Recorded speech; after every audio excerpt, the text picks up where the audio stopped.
All right, joining us now, Tom Garfinkel. He's the vice chairman, the president and CEO of the Miami Dolphins and Hard Rock Stadium, also the managing partner of the Formula One Crypto.com Miami Grand Prix. That's coming up in just a couple months. Alex and I will be there. Tom, so great to see you. Welcome to the show.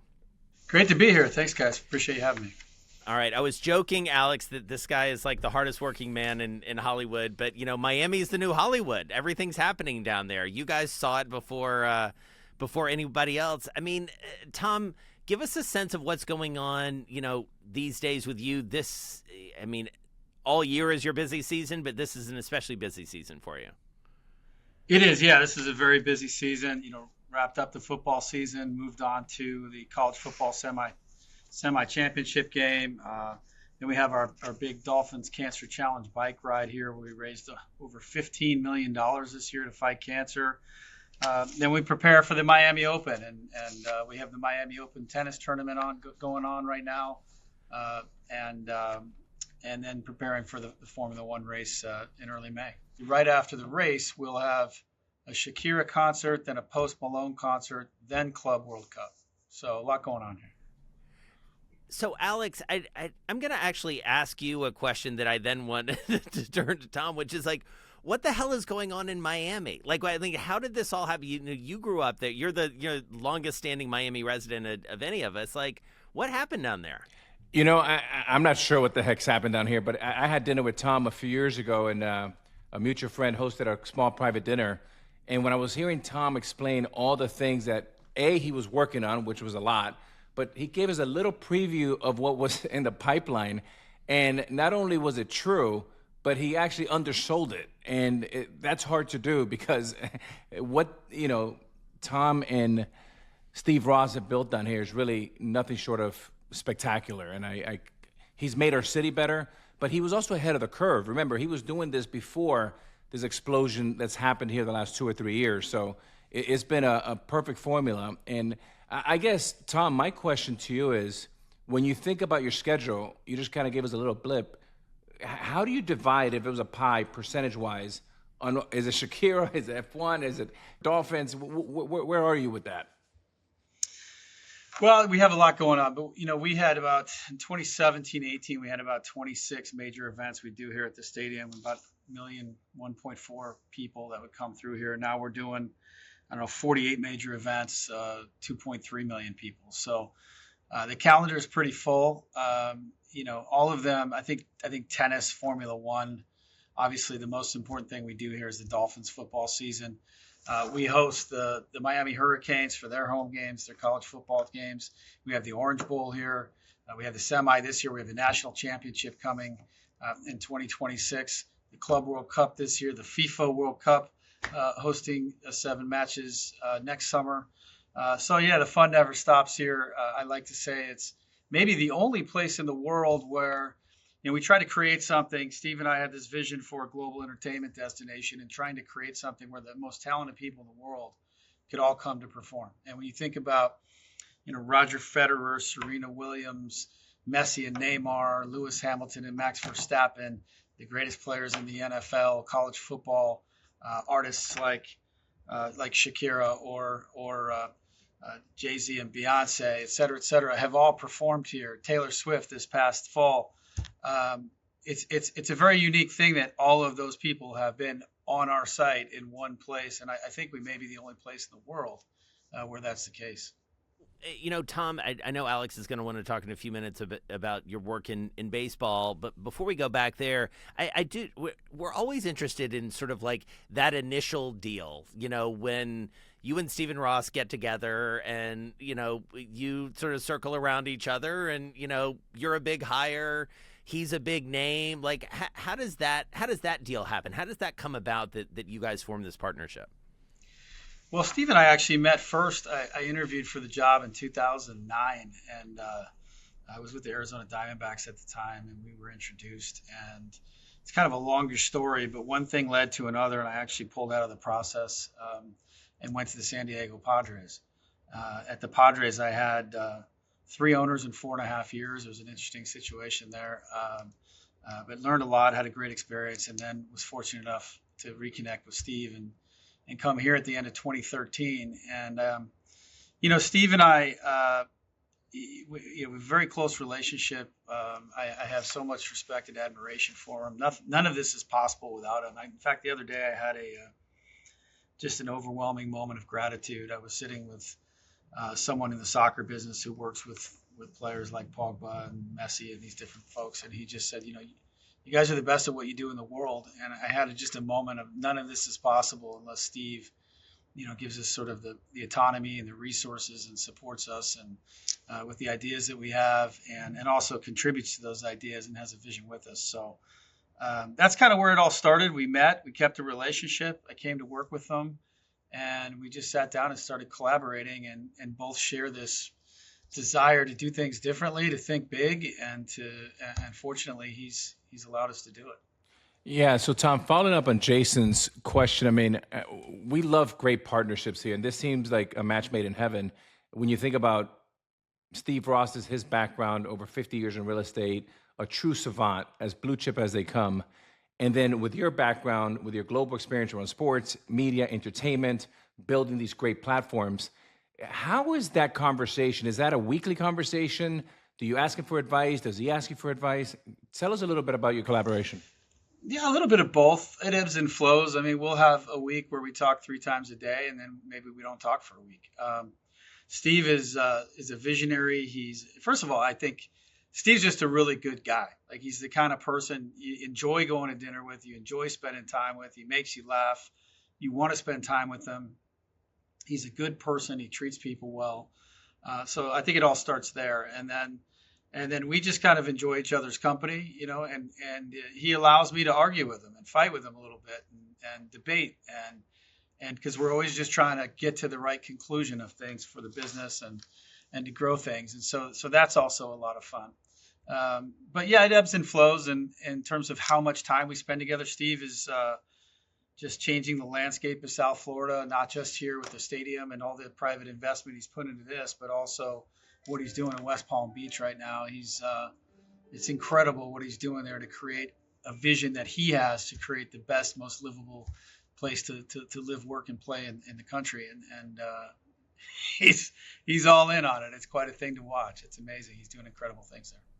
So let's talk about that for a second. I'm glad you went there, Tom, because I sort of joked about this at the top, but I'm more serious about it in asking the question this way, which is, there has been, this has been well documented by Bloomberg and everyone, this massive economic boom in South Florida that you just described. And Stephen Ross has obviously been at the white hot center of it, as have you, as has Alex, for that matter.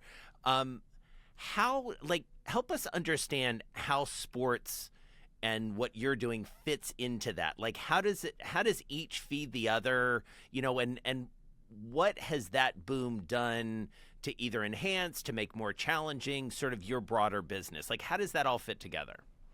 When we think about this place, again, being a global entertainment destination, and what we do is so much more than selling tickets. We really focus on impacting people's lives. I think when the pandemic first happened, Steve called and he said, so many people are going to be hungry there. We need to put, a food program together, and we need to feed people.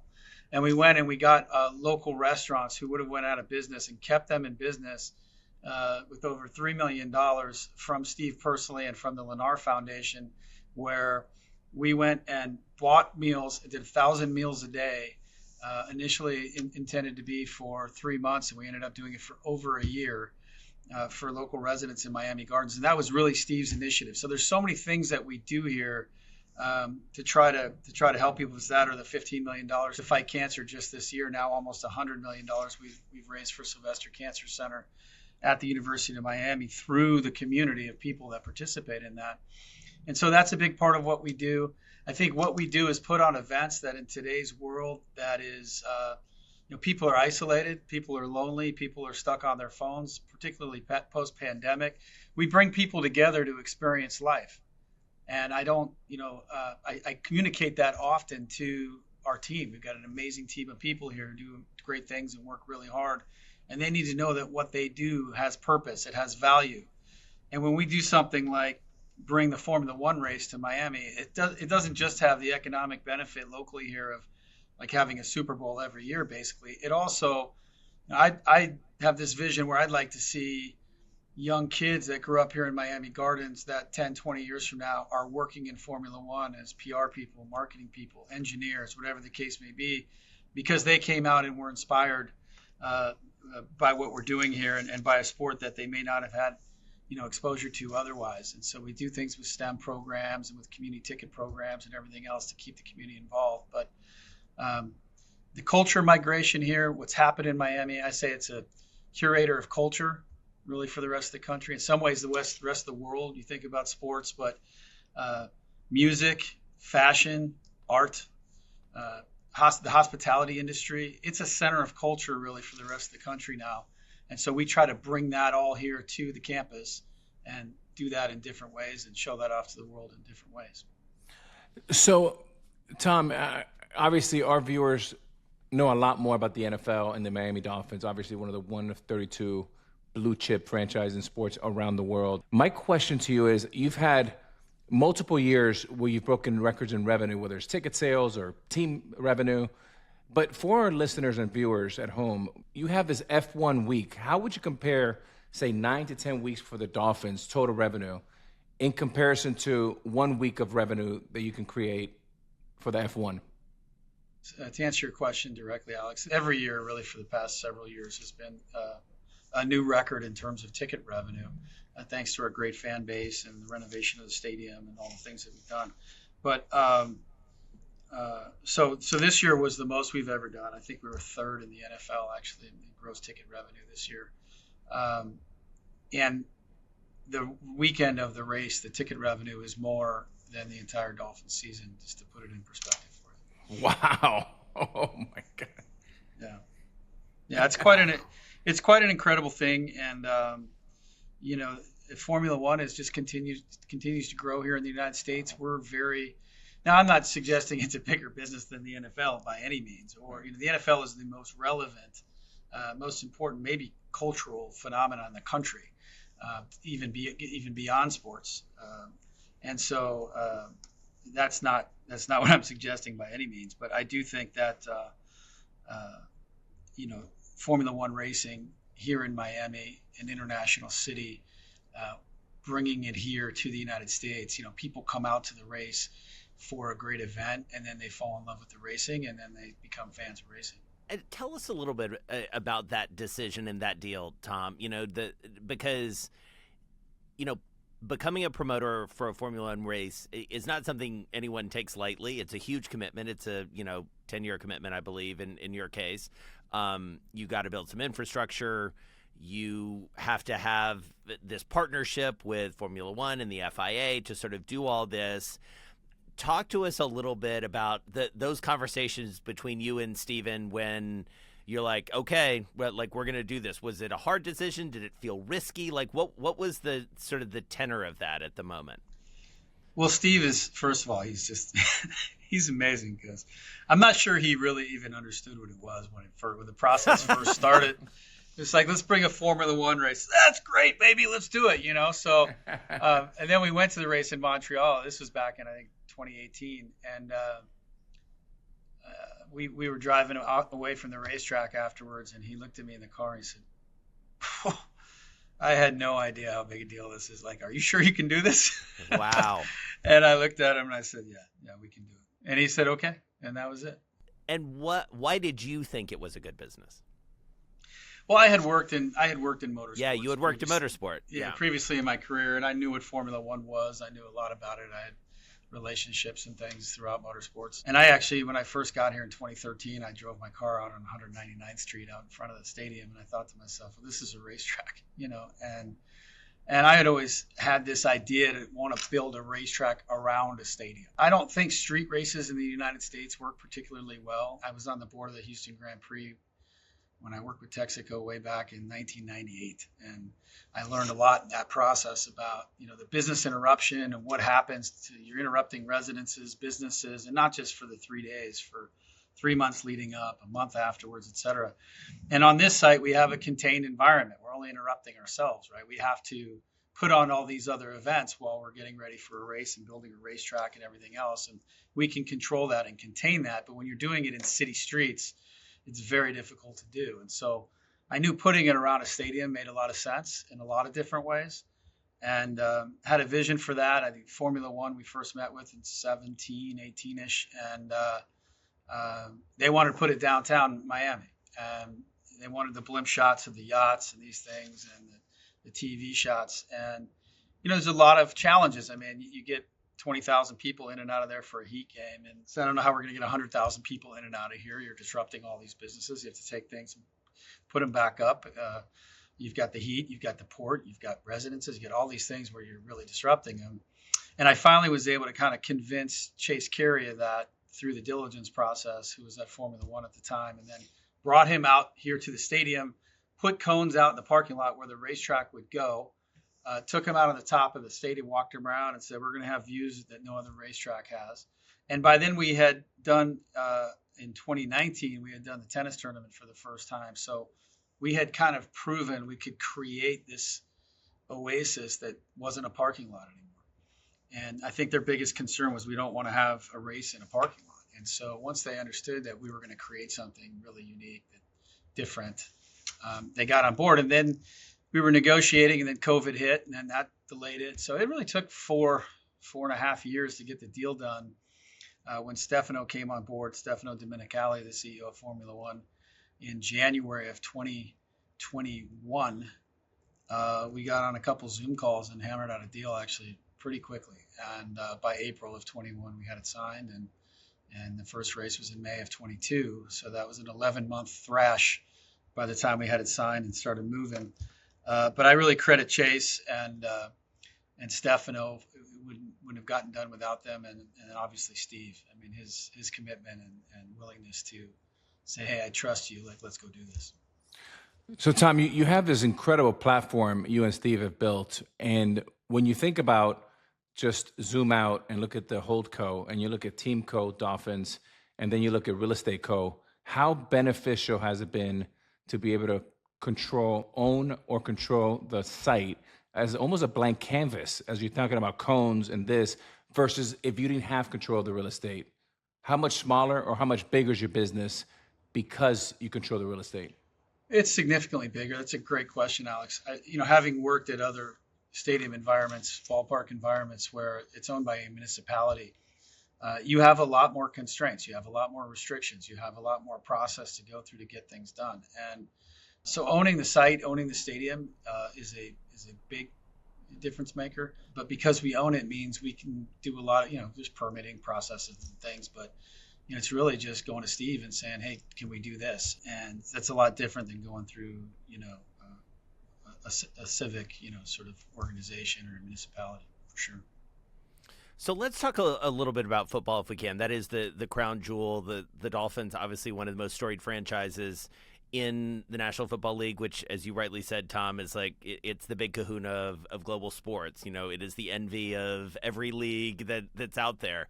Talk about what's happened in that business lately, and specifically around ownership and the decision to sell a stake, to be one of the first to participate in this new institutional capital program. How does that come about? What's that process like? Well, I think that's been a longish process as well. I think the NFL, Roger and all the owners, membership are very deliberate, very thoughtful about these types of things. They take their time, wisely so. And I think structured over a period of time, a very smart sort of, way to start that process. And so, there's sometimes unintended consequences with these types of big decisions. And I can assure you that group of people has tried to, think through all of them before doing something. And I think that's wise. The process itself, was pretty easy. I don't want to speak for Steve, but having, been along the process with him, I mean, again, he's very passionate about what he's doing in West Palm Beach. He's changing lives. He's changing a city. And the valuation was high, certainly a lot higher than he paid for it. And so the opportunity to generate some cash flow to both invest into West Palm Beach and to potentially invest in more sports assets moving forward as well, and grow the sports assets here in South Florida and other places is something that he was trying to do. And look, again, what he's doing in West Palm Beach is he's trying to really create the most livable city in the country. And I don't think he's very concerned at this stage of his life and about the profitability of it. He's genuinely just not unlike the tennis tournament here when he called me and said the tennis tournament might be leaving Miami. Let's keep it here and do it at the stadium. He's trying to do the same in West Palm Beach. So I think pulling some money off the table was really about having that liquidity to reinvest back into these types of projects. So, Tom, a lot of our listeners and viewers are enormous sports fans. Some of them would love to be LPs to an NFL team, whether some of the new volleyball leagues or, you name it. There's a lot of people saying that there is a bubble in sports, in valuations. Where do you stand on that? Is it and why, or is not and why? Why not? I don't believe there is. And the reason is that it's simple supply and demand, Alex. I mean, there's constrained supply. It's a scarcity principle thing. These are very desirable assets, the NFL especially so. And when you have more people that want to buy them than there are assets available, the price goes up. And when you think about what's happening in the world today and the availability of the number of people that have the ability to purchase one of these teams, and then the scarcity of the teams available to purchase, that's going to suggest that the price is going to continue to go up. I think, again, the NFL in particular, so speaking for that league, or in terms of that league rather, is, again, I believe the biggest cultural phenomenon in the United States. What is it? 94 of the top 100 television programs are NFL programs. I think 3 of the other 4 are college football programs. So you're talking about something that is iconic, systemic to what our culture is, what our society is, how we live every day. It's a sport that, for me, I tell people high school football has more to do with who I am as a man than anything except maybe my mom and dad. It teaches you, not unlike baseball and some other great sports, but teaches you character development, teamwork, hard work, discipline, physical, mental toughness, overcoming adversity, competitiveness, things that are important in life. And I think there's 1 million high school football players or so a year. I think about 7% of them play college football, and maybe, I don't know the exact number, called 300 of them get drafted roughly. And, but all those other ones that played go on to do things in life, and the lessons they learn playing football or baseball or hockey or basketball, whatever the case may be, men and women, it teaches you things that you take with you as you go into life, and helps you become a high character, harder working, better person. And so, Tom, just back briefly to sort of the transactional nature of the sport. This notion of institutional capital coming in, you're very familiar with that. You've seen the sports world from so many different angles. Ares Capital Management, I believe, is one of your partners now. What does that look like? Because you guys are you're one of only 2 teams so far who have done those sorts of transactions. What does it feel like, sort of in the day to day? Is it at all different? Like, what role has this played for you so far? Well, we're very lucky. Ares has been fantastic. I mean, the folks at Ares that we work with are a part of discussions that we have about growing the business and growing the enterprise. And so they have, they're very collaborative partners. This isn't how you think about private equity. This isn't, they come in and buy something and then you cut the number of pencils you have in half, cut all the costs, and then flip it in 7 years for more money. It couldn't be further from that stereotype. I think, these are people that are interested in growth. I think they see that the NFL is, maybe the safest asset class, in the world in terms of the likelihood that it's going to go down is probably smaller than any other investment you can make. And so they understand that. They see the upside. They saw here from talking to them, what we've built, and that it's more, there's a lot of things going on here. And then they've seen sort of the management discipline we employ and the consistent growth we've had in both revenue and profitability, every year for the last decade, regardless of, other things that have happened in the world. So they saw that, they invested in that, and they've just been fantastic partners. They have tremendous access to capital, obviously, and we have conversations with them as partners about potentially, doing more things together. So, Jason, I got to tell you, the first time I heard about Tom was through a mutual friend that Tom and I have, a gentleman by the name of Jeff Morad. So, it's Scott Boras, and then it was Jeff Morad in the world of sports as an agent. And then he crossed over to the dark side and became an owner with the Padres in Arizona. And about 2000, he went to the good side. to the good side, to the guy, the bright side, the bright side. Yeah. You know, what's interesting is around 2012 or so, or 13 maybe, you know, Jeff says to me, the most talented guy out there is Tom. And he's a young guy, he's up and coming, but trust me, this guy's going to take over the world. And I was like, okay, whatever. You know, Tom's still a young guy, and he's, you know, kind of, you know, still cutting his teeth a little bit. But boy, I mean, Jeff is a great scout. And, you know, you worked with Jeff for a minute. Tom, what were some of the lessons you learned, and I guess the parts you enjoyed the most about working with Jeff Morad? Jeff's a great guy, and he was one of the first ones to see what was happening in Formula One and made a big investment in McLaren racing. Right. You know, back maybe 4 or 5 years ago, which was a very wise decision at the time. And now you know, defending champion McLaren, right? And they just won the first 2 races of the year. Yeah, exactly. As well. And current leader in constructors. Yeah. That's right. Yeah, I learned a lot from Jeff, but I learned you know, negotiation is sort of Jeff's strong suit, and so participating in several negotiations with him, how he's able to position in a deal, you know, I would come with sort of a strategic analysis of a situation. Here's what I think it's going to be. Here's where I think it's going. Here's what I think we should do.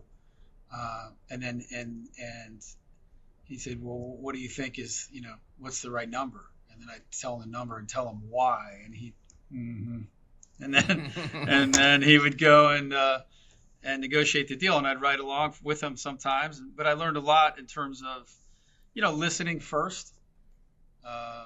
You know, if you listen during a negotiation, you're going to find out a lot. People tend to want to talk, and I think if you listen first, that's hugely important. And just not, you know, being careful with your word choice and careful with your body language, and kind of everything you're doing in a negotiation is telling the other side something. I personally, I'm sort of I believe in, you know, win-win deals work out the best, and if you do those things over a period of time, you know, you're able to do more deals, develop a better reputation. You know, I don't think, you know, trying to win a deal is probably a bad idea from my perspective. I think you really want to create situations, be as well informed as you can, and for me, being willing to walk away. I think, you know, the Formula One deal took 4.5 years basically, and I was negotiating with probably 3 different parties throughout that. You know, at one point it was one person, and another point it was another person, and in the end it was Stefano, and there was different models that were being used, you know, for us to be a promoter. There were different financial models. There was different ideas about downtown or here. There was different ideas about what it could generate or not generate. And so I think being consistent throughout that process, and I did walk away a couple times. You know, it's kind of, that deal doesn't work for us. We're not going to do that. There have been deals that I've gotten excited about, worked hard on for a year, done the diligence, gone through the process. And in the end, the deal wasn't the right deal. And so, you know, I'd tell Steve or, you know, whatever, like, this isn't the right deal. We just need to walk away. This is our last position, and if they don't want to do it, we won't do it. And the deal goes to someone else. And, you know, you have to kind of know what makes sense for you, not just in terms of a price, but in terms of the amount of control and who you're partnering with and what you're willing to accept or not accept, and think long term about it. From my perspective, if it's going to work out and you're going to be able to operate it, you know, to become a success. And so, Tom, you know, we mentioned baseball and your experience there, and you guys talked about it a little bit. You know, I do wonder, as someone who has this pretty broad portfolio in sports, it's like, do you guys think about, you know, investing in different sports? You know, does baseball make sense? Are there challenger leagues out there? I mean, you have been, you know, fortunate, and this is not an accident, that you're in some very high growth, very valuable sports already. Like, what do you look at out there that piques your interest sometimes? Yeah, we're looking at all kinds of different opportunities. I think it's less about specifically. I mean, the sport matters, obviously, but I think the market matters, the geography, the context of the situation, the brand, what you're walking into, the control, the degree of control anyway. All of those things matter a lot. So, I don't know that we're, desperate to get into a specific, another sport specifically as much as we are saying, trying to be a little bit opportunistic about, is it synergistic with and strategic with other things we're trying to do? So, for example, we're going to play a game in Madrid this year through the Global Markets Program with the NFL. We've chosen the Dolphins. Sorry, you're talking the about Dolphins. The Dolphins. Yeah, thank you. We have Mexico, Brazil, Spain, Colombia, Argentina as our global markets in this Global Markets Program. Well, we have a Brazilian tennis player out here today, Fonseca. We had Alcaraz out here from Spain. We've got, Carlos Sainz driving in Formula One. We've got, La Liga matches. We've got World Cup, FIFA World Cup. We've got, like I mentioned, Shakira, Karol G, Bad Bunny playing concerts here. And so we've really expanded our data capabilities and our data initiative to collect data on all the individuals that buy tickets from us and come here and where they live and what they do and what they like. And so I think there's a more strategic relevance to what we're trying to build than just here's an opportunity, let's buy into this team or that team in this sport or that sport. I think it's how does it tie into what we're trying to do with the rest of the enterprise and how we're developing and growing people and how we're developing and growing certain capabilities, whether that's stadium design for revenue and fan experience versus to win design awards, whether that's operationally what we do with taking up and down tennis and Formula One and what we do on this campus, which is pretty complex, whether it's sponsorship sales or ticketing sales capability and analytics capability. So it's how do we take advantage of all of those things, and what are the opportunities to invest in that are strategic that can take advantage of those things. It is interesting to think about, and Tom, you and I got to visit a few weeks ago in Miami, and I was intrigued by this idea, and Alex, I think you'll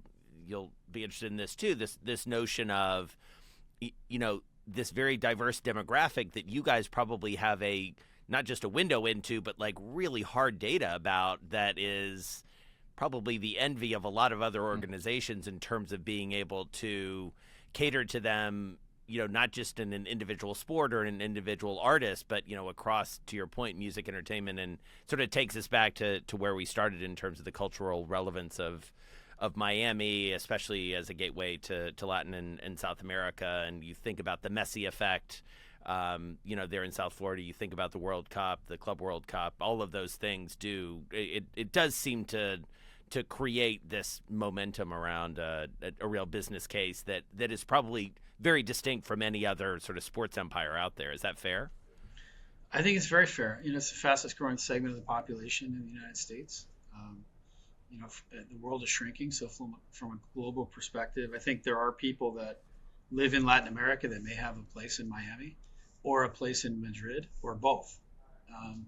And so Madrid and Miami are very kindred cities in a lot of ways. I was just there a couple weeks ago, and there's a lot of things happening. And Madrid is a vibrant, booming city as well. It's beautiful. It's clean. It's a fantastic place. And so when you think about the synergies between cities like that, and then you think about Sao Paulo or Mexico City, and you start tying these things together through sports, entertainment, hospitality, and how we bring people together, I think it starts to become an interesting business. All right, so we're going to wrap up with our lightning round. This is our favorite part. We get to ask you 5 questions. We go back and forth really fast, and so just, drop the first thing that comes to your mind. I'll start, and Alex, then you can pick up. All right, Tom Garfinkel, what's the best piece of advice you've ever received on deal making or business? On business, I'd say it's, always be learning and growing and never think you know everything. Who's your dream deal maker? Not named Steve Ross. It would have been Steve. My dream deal maker. Nicely done, Alex. Well, I love it. Man. My dream deal maker, not named Steve Ross. There's a person named Kevin Compton who I have tremendous respect for. Kevin was an original partner at Klein & Perkins and has become a friend and mentor. I'd love to, he's the kind of person that if I had him sitting next to me during deals, I know we're going to make good deals. That's a good one. What's the most nervous you've ever been? Probably 5th grade when this kid challenged me to fight after school, and the whole day I had to wait and know that I had to go after school and the whole school was going to be there and I had to get in a fight. And, what happened? He punched me in the face and my lips started bleeding, and then I wasn't nervous anymore and I did okay. So. You took care of business. I like it. Speaking of fighting, what's your hype song before you go into a big meeting or negotiation? That would be Tupac, When We Ride. Oh, good one. What's your advice for someone listening who wants a career like yours? Be willing to make sacrifices, work really hard, always be learning, and create value. Get started, first of all. There's no perfect job, but when you do, you're going to have to make sacrifices. You're going to have to work hard. You're not working from home 3 days and going home at 5 o'clock every day. And you have to work hard and make sacrifices, but create value. Find ways to create value, things that wouldn't have happened if you weren't there. That's really, really good advice. All right, Tom Garfinkel, great to chop it up with you, Vice Chairman, President, CEO of Miami Dolphins, Hard Rock Stadium, Managing Partner of Formula One, Crypto.com, Miami Grand Prix. He's got his fingers on a lot of pies, Alex Rodriguez. Your neighbor. You guys are making it all happen down in South Florida. Great to be with you guys. Thank you very much for having me. Thanks, Thank you, Tom.